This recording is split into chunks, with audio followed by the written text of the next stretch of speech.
Hey there, everyone. Welcome to my second live today. So hopefully you were able to catch some of my interesting information that I'm sharing with you.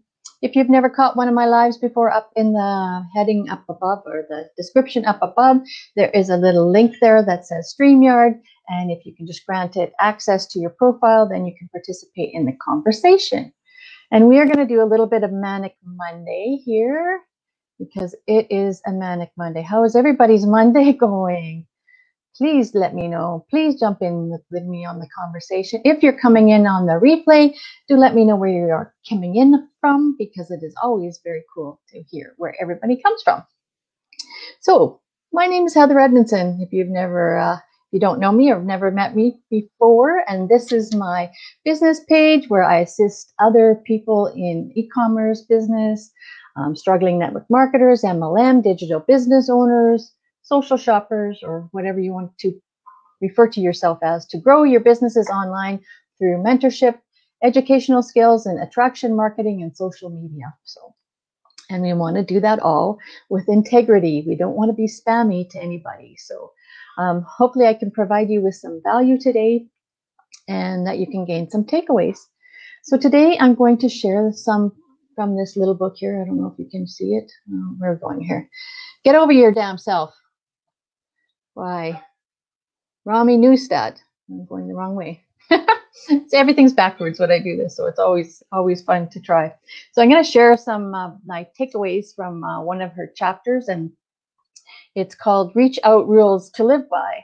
So she's got 14 of them, I guess, here, and I'm just going to throw those out to you today. So maybe you get a pen and paper and maybe you can jot some of these down.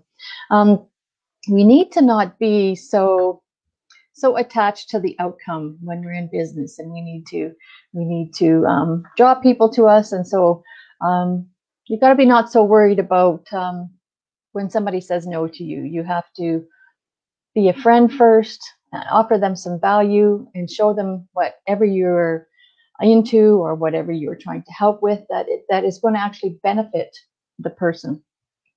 And maybe they don't quite have an understanding of what it is that you are doing. So you need to learn how to explain yourself better. You need to, like I said, show them with enthusiasm and like I said, provide some value for them. Show them what is in it for them. It's like when you go to a store and you want to buy a shovel.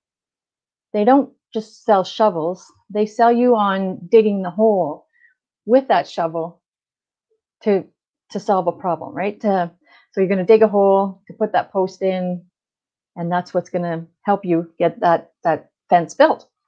So they're going to sell you on that type of thing. So you have to get your head wrapped around how anybody does their marketing. Any type of big box store or big promoter for an event, or somebody that's in public office running for those things, they all have a method of how they promote things, and you have to also learn how to promote yourself. So number two is don't be on the hunt. Don't be on the lookout for somebody that is like, don't be chasing the money. If you're in it just to make a whole bunch of money, you are in this business for the wrong reason. You need to look at it as you are here to serve people. You are here to provide information and value, and you want to build up the people's trust in you, and you want to show them, like I said, enthusiasm and all of those kinds of things that will benefit them. So, like I said, don't be on the hunt. Let people come to you and ask you what you are up to. Give them little snippets of information. Number three is give them little teasers. Less is more. Less is more. So they're going to be very curious to what you are doing, and they're going to want to find out what it is. And so then they're going to come and ask you some questions about it, ask you what exactly it is that you do, and then you can get deeper into it. Number four, let's try and be authentic. Don't try and create yourself into something that you're not, a super person, or somebody that's always got everything all perfect. If you caught my live earlier today, I talked about nothing's ever going to be perfect. There's always going to be chaos in our lives, no matter how big or how small. And it just depends on how we deal with it and how we roll with the punches, those kinds of things. So number five, You can't say the wrong thing to the right person. If you were discussing some kind of business opportunity, or you were showing some of your products or your services or whatever it is that you do in your industry, if you find the right person, you're not going to say it in the wrong way. You're gonna, like I said, be authentic. What am I looking for? What's the word I'm looking for? Be yourself, be real, be honest.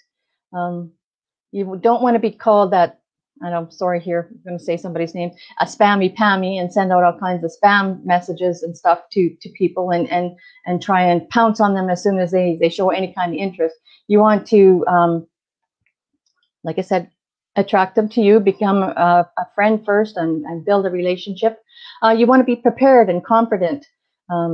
That's where all your power lies. If you can hold yourself with posture and the way you speak to people, and you answer their questions, and you respect them, and you show them that you're going to trust them, and hopefully they will trust you back. So you can't say the wrong thing to the right person. Number 6. I can't do number 6. I need 2 hands. Number 6. If you find yourself trying to convince people, you got to stop it.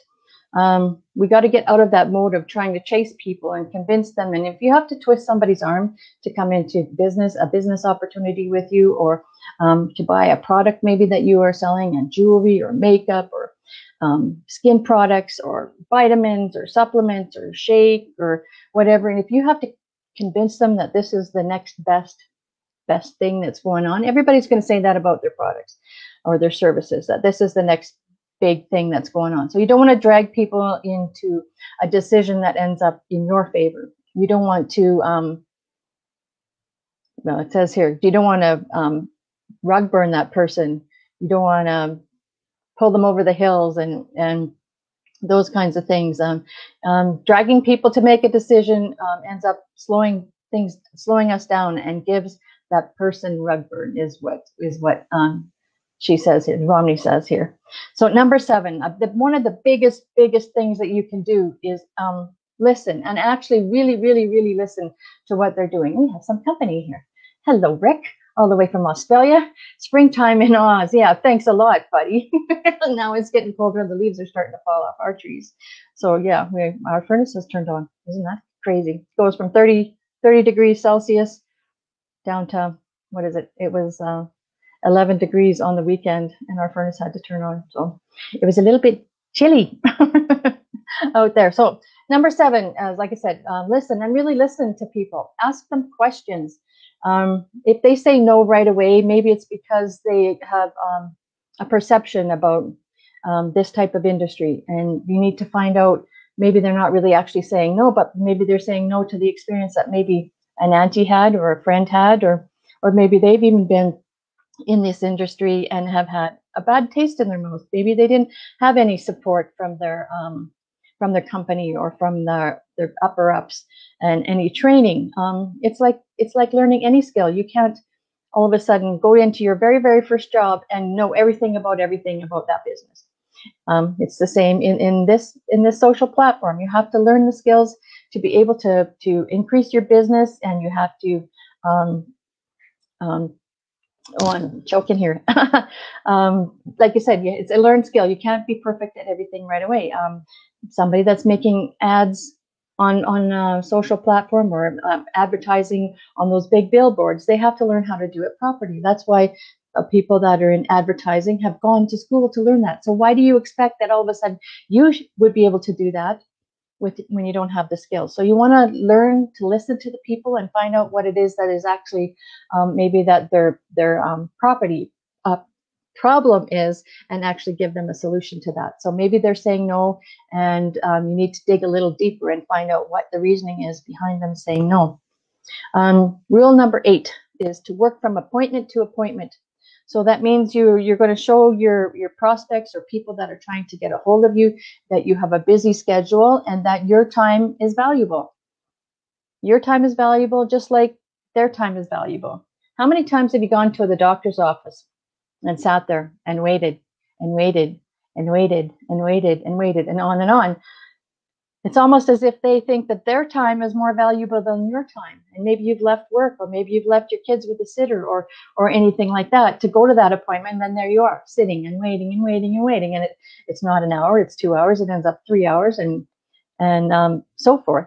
So your time is valuable, and you have to show your team that your time is valuable. You have to show your team that you're going to have a day that you're going to have downtime, and you're not going to return people's messages, and you're not going to go in your inbox and reach out and grab emails and send out emails. You're going to have some downtime, and they have to respect that you have to have balance in your life with scheduling your time. So scheduling your time is a huge thing. And like I said, your clients or your customers or your prospects or whatever you want to refer them to, they have to know that your time is valuable and so is theirs. And that, okay, you mention when you get on a call with them that, okay, I've only got 30 minutes to speak with you. Let's kind of get to the point so that you're not wasting either of your time. So number 9, it says, don't count your chickens. So don't right away pounce on somebody when they have shown some interest in what you're doing and think that, oh, they're going to be the next biggest person in your company, or they're going to be the next person to purchase a whole bunch of your items, or any of those kinds of things. You might be setting yourself up for disappointment. You may be putting too much pressure on that person that you are trying to show whatever it is that you do for your business. You might be putting too much pressure on them, and like I said, dragging them into something that maybe they're not ready for. Number 10, lead with business. Default to products. So what that means is offer up to people your business opportunity, and if they are not interested in joining your team or participating in your tribe or getting involved with your company, maybe they would be interested in